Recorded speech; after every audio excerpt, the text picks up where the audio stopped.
actually make more money doing Lyft than I do at my regular 9-to-5 job per se.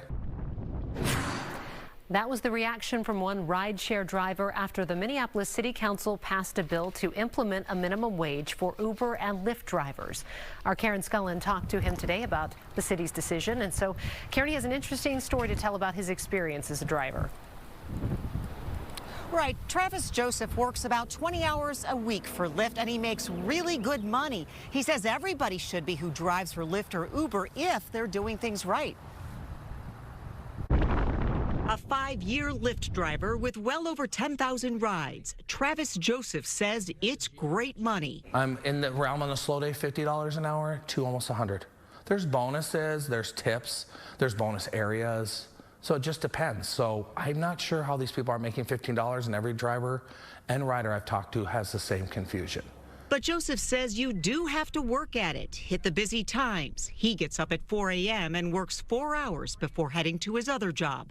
Joseph wonders if drivers who aren't making at least minimum wage are really doing what it takes to be successful. So we have to look at what the apples to bananas, I think they're comparing, instead of apples to apples, when they're getting, you know, high cancellations, bad behavior as drivers.